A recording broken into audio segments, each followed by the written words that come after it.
नमस्कार प्रिय दर्शकों, एक बार फिर आपका स्वागत है हमारी YouTube चैनल प्राचीन ज्ञान सच्चा ज्ञान में। प्रिय दर्शकों, आज फिर नया वीडियो नई जानकारी लेके हम हाजिर हुए हैं। आज की जो कहानी है, आज का जो प्रसंग है, बड़ा ही ज्ञानवर्धक है, बड़ी मोटिवेशनल स्टोरी है। इस कहानी को पूरा सुनिएगा। ये कहानी आपको आपके जीवन में ढेर सारी प्रेरणाएं देगी। प्रिय दर्शकों, आज की जो कहानी प्रस्तुत करने जा रहे हैं वो एक चिड़िया की कहानी है। वो एक चिड़िया की महाशिवरात्रि की कहानी है और ये कहानी शास्त्रोक्त कहानी है। इस कहानी का जिक्र शिव महापुराण में भी मिलता है, इसीलिए ये कहानी बड़ी पावन और पवित्र है। देवादिदेव महादेव कहते हैं कि जो नर इस कहानी को बड़े ध्यान से और बड़े गौर से सुनता है, उसके जीवन के सभी पाप नष्ट हो जाते हैं और उसके जीवन से सभी दुखों का नाश हो जाता है। जो बंदा इस कहानी को पूरी लगन से सुनता है, उस पर देवादिदेव महादेव की असीम कृपा होती है। प्रिय दर्शकों, फागुन के महीने में शिवरात्रि आने वाली है और आज हम एक चिड़िया की महाशिवरात्रि की पावन और पवित्र कहानी प्रस्तुत करने जा रहे हैं। ये कहानी इतनी बड़ी पावन पवित्र है, जो लोग महाशिवरात्रि के व्रत करते हैं उन लोगों के लिए ये कहानी कोई रामबाण से कम नहीं है। भोलेनाथ का व्रत करने वाले लोगों के लिए ये कहानी किसी वरदान से कम नहीं है। उन लोगों को ये कहानी जरूर सुनना चाहिए। जो लोग सोमवार का व्रत करते हैं, उनको भी इस कहानी को जरूर सुनना चाहिए। जो लोग इस कहानी को सुनते हैं, उन पर देवादिदेव महादेव की असीम कृपा होती है और साथ में मनुष्य को अच्छे कर्म करने की ये कहानी प्रेरणा देती है। मनुष्य को अपने जीवन में सद्मार्ग पर चलने की प्रेरणा देती है। कहानी शुरू करने से पहले जो लोग हमसे नए जुड़े हैं, वो हमारे चैनल को सब्सक्राइब करें, अच्छे कमेंट किया करें, बेल आइकन ऑन करना ना भूले, ताकि हर आने वाली वीडियो का नोटिफिकेशन सबसे पहले आपको मिले और आप उसका फायदा उठा सकें। शुरू करते हैं प्रिय दर्शकों आज की प्यारी सी कहानी, ये प्यारा सा वीडियो। प्राचीन काल समय में एक नगर में एक सेठ और एक सेठानी रहते थे। उनके पास अन्न धन की कोई कमी नहीं थी, लेकिन वो लोग अपने जीवन में कभी भी कोई दान दक्षिणा, कोई धर्म पुण्य का कार्य नहीं किया करते थे। उनके जीवन में उन्होंने कभी भी धर्म पुण्य का कार्य नहीं किया। उनके जीवन में उन्होंने कभी भी किसी को भिक्षा नहीं दी और उनके कोई खाने वाला भी नहीं था, कोई संतान नहीं थी। जिस जगह पर उस सेठ की हवेली थी, उसी के पास में एक पीपल का वृक्ष था और उस पीपल के वृक्ष में एक सुंदर सी चिड़िया रहती थी। चिड़िया ने अपना घोंसला बना रखा था। चिड़िया के दो छोटे छोटे बच्चे थे। चिड़िया रोज नगर में दाना पानी चुगने के लिए जाती और दाना पानी चुगने के बाद वापिस अपने घोंसले में आती और अपने बच्चों को खिलाती। चिड़िया रोज नगर में जाती और दाना पानी चुगने के बाद वापिस अपने घोंसले में आ जाती और अपने बच्चों को दाना खिलाती। चिड़िया रोज उस सेठ के घर पे भी जाया करती थी, लेकिन वहां पे उसको एक भी दाना नहीं मिलता था और चिड़िया वहां से आगे चली जाती। जब चिड़िया अपने मन में यह सोचने लगती है कि पूरे नगर में सबसे बड़ी हवेली इसी सेठ की है और बहुत धनी व्यक्ति है, लेकिन फिर भी ये कभी किसी को दान नहीं देता, कभी किसी भिक्षुक को भिक्षा नहीं डालता, कभी कोई धर्म का कार्य नहीं करता है, कभी कोई मंदिर में सहयोग नहीं करता है, कभी किसी असहाय व्यक्ति की सहायता नहीं करता है, कभी किसी असहाय जीव जंतु की सहायता नहीं करता है, न ही कभी पक्षियों को ये दाना डालता है। ये सेठ बड़ा कंजूस है। एक दिन चिड़िया सुबह के वक्त अपने घोंसले से उड़कर और वो सेठ की हवेली पे जा बैठती है। जब वो चिड़िया सेठ की हवेली पे जाके बैठती है तो सेठ और सेठानी बात कर रहे थे। सेठानी अपने पति से कह रही थी कि सेठ जी, हमारे पास इतनी धन दौलत है, इतनी संपत्ति है, पूरे नगर वाले हमें नगर सेठ कहते हैं। हमारे पास धन की कोई कमी नहीं है, लेकिन इस धन का हम क्या करें? हमारी कोई वारिस नहीं है, कोई पुत्र नहीं है। इस धन को खाने वाला कौन होगा? तब सेठ अपनी सेठानी से कहता है कि सेठानी, अब इसमें मेरा क्या कसूर है? हमारा नसीब ही कुछ ऐसा है, हो सकता है हमारे नसीब में पुत्र प्राप्ति नहीं है, पुत्र धन की प्राप्ति नहीं है। सेठ और कहता है कि जब तक नहीं जिएंगे तब तक इस धन को खा लेंगे, उसके बाद जिसके नसीब में होगा वो इस संपत्ति को खाएगा। दोनों पति पत्नी इस तरह की बातें करते हैं और वो चिड़िया बड़े गौर से सुनने लगती है। वो चिड़िया सेठ और सेठानी की पूरी बात सुनने के बाद वहां से उड़ के आगे चली जाती है और अपना दाना पानी चुगने के बाद वापिस अपने घोंसले में चली जाती है। अब चिड़िया रोज उस सेठ के घर जाने लगी और उनकी पूरी बात सुनने लगी। सेठ की जो घरवाली थी सेठानी, वो बड़े अच्छे स्वभाव की थी। उसके दिल में दया धर्म भी था। जब सेठानी रोज उस चिड़िया को देखती है तो धीरे धीरे सेठानी का उस चिड़िया से लगाव हो जाता है। अब सेठानी उस चिड़िया को सेठ से छुप छुप करके और दाने डालती और चिड़िया दाने चुगती। ऐसे काफी दिन निकल जाते हैं। एक दिन चिड़िया मन में सोचने लगती है कि सेठानी बहुत अच्छी है और मुझे दाने भी खिलाती हैं, लेकिन उसके घर में पुत्र नहीं है। तब वो चिड़िया अपने मन में सोचने लगती है कि ऐसा क्या किया जाए जो सेठानी को पुत्र हो। चिड़िया सोचने लगती है कि एक औरत जब तक मां नहीं बनती है, जब तक उसका औरत होना ही बेकार होता है। एक औरत का दुख एक औरत समझ सकती है। औरत का जीवन ही सफल जब होता है जब वो मां बन जाती है। एक औरत को सबसे बड़ा सुख तब मिलता है जब वो मां बनती है।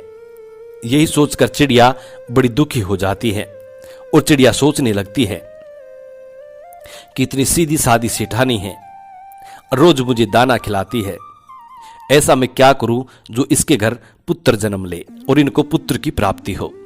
और सोचने लगती है कि मैं ऐसा क्या करूं। एक दिन चिड़िया के मन में आता है कि क्यों न मैं देवादिदेव महादेव के पास पहुंचूं और उनसे इन सेठ और सेठानी की अरदास करूं, उनसे अर्जी करूं।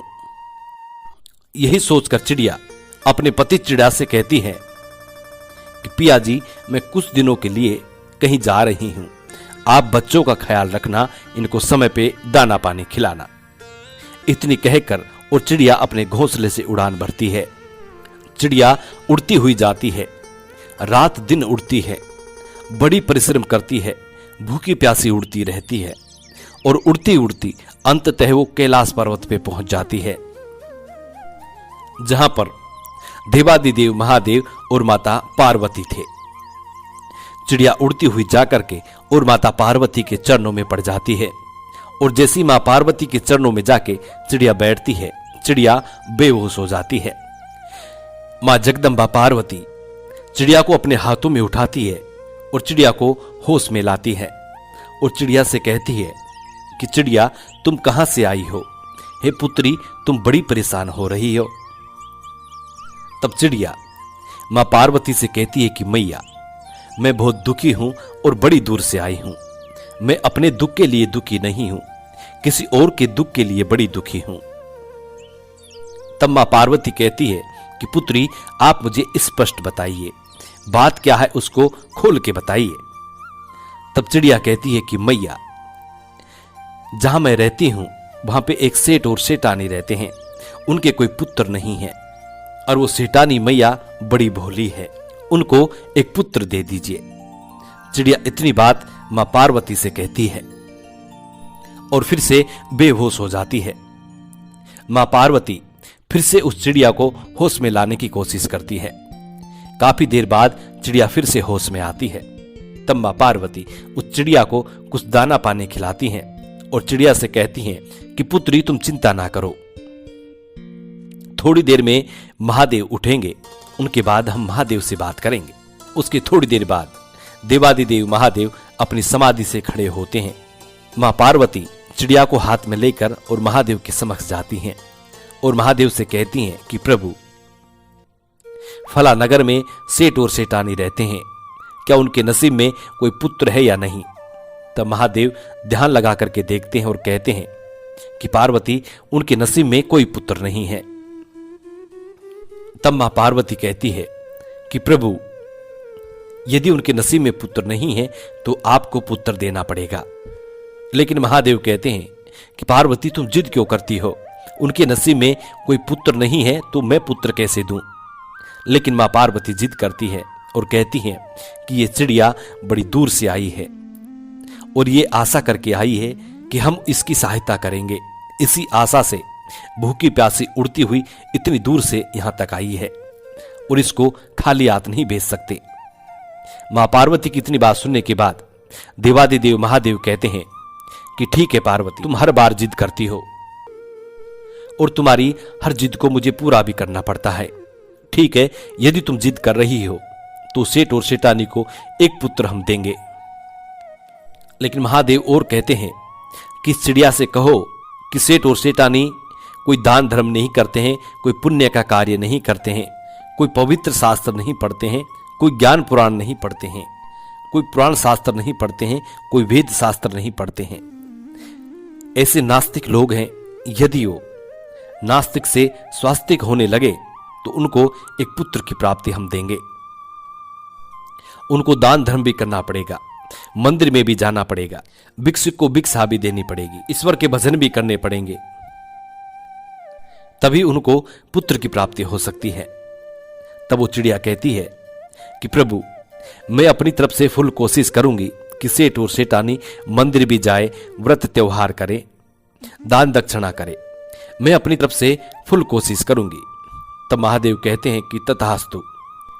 उसके बाद चिड़िया देवादिदेव महादेव को और मां पार्वती को प्रणाम करके और वहां से उड़ान भरती है और उड़ती हुई अपने घोंसले में आ जाती है।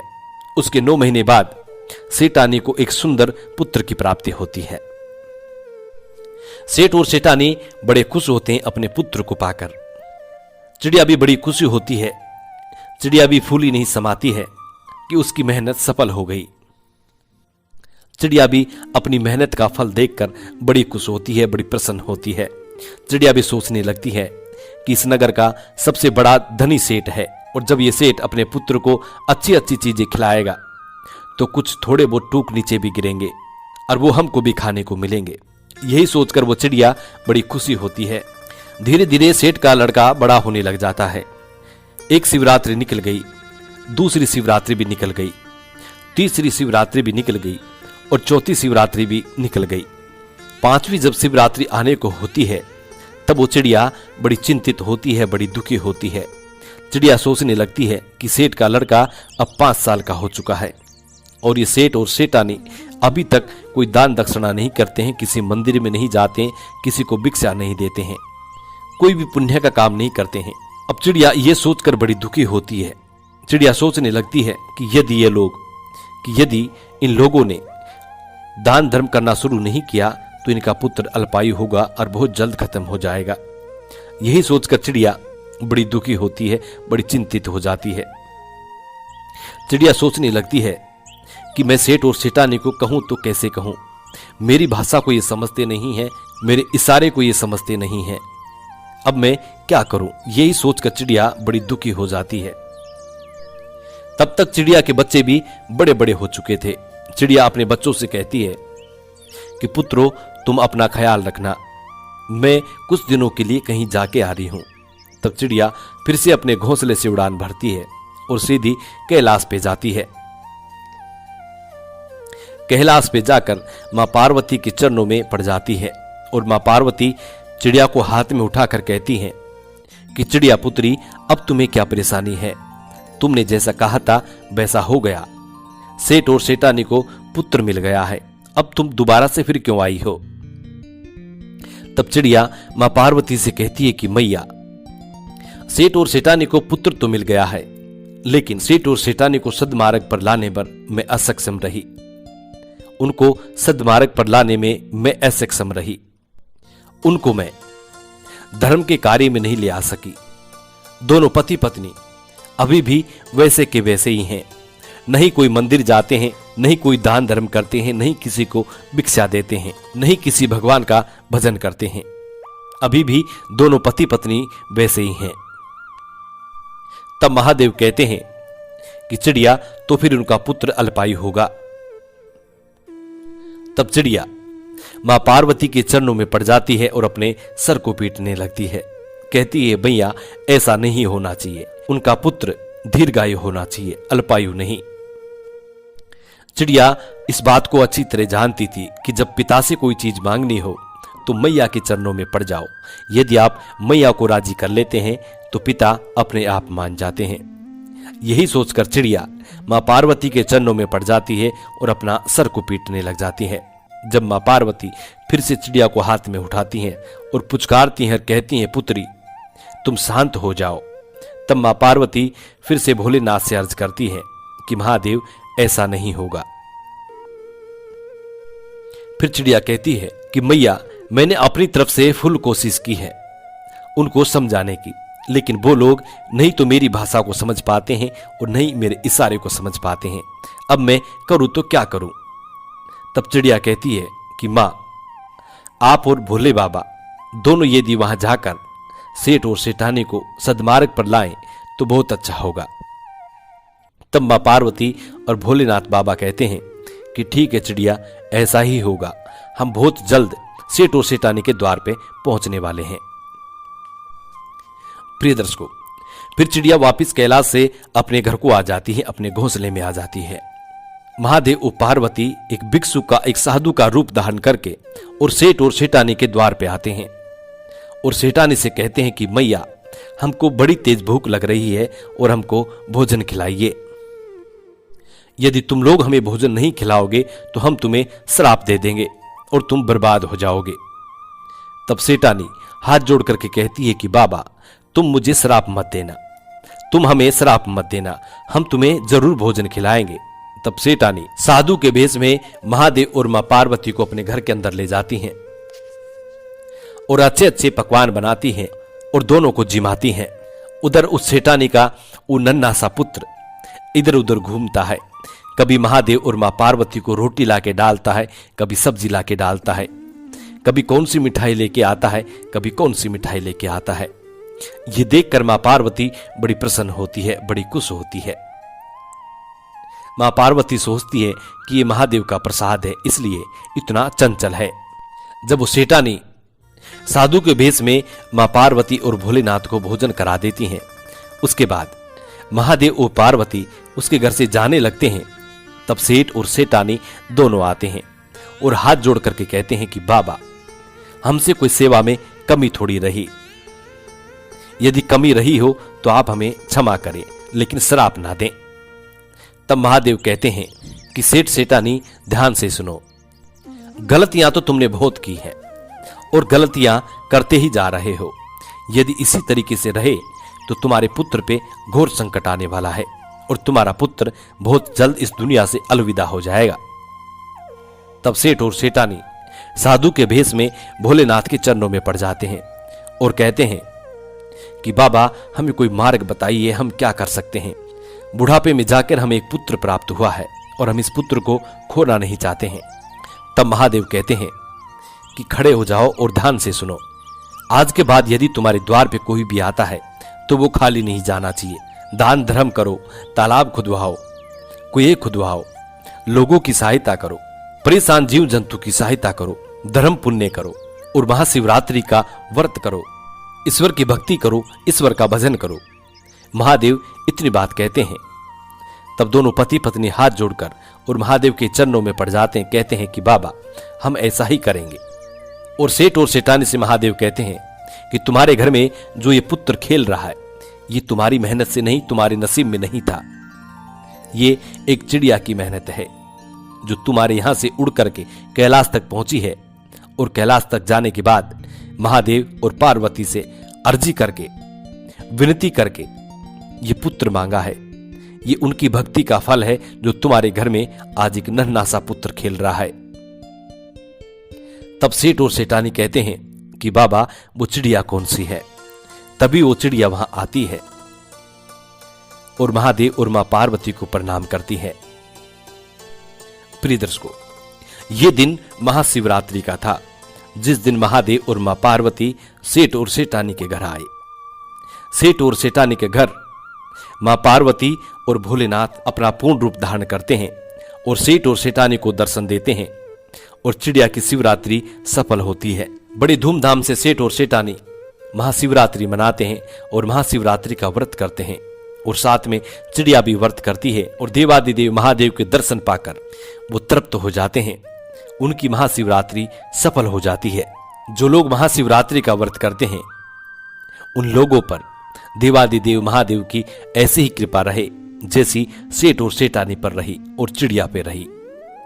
प्रिय दर्शकों, आज की कहानी यहाँ खत्म होती है। हम उम्मीद करते हैं कि ये कहानी आपको जरूर पसंद आई होगी और इस कहानी से आप ढेर सारी प्रेरणाएं लेंगे। जी नमस्कार, धन्यवाद।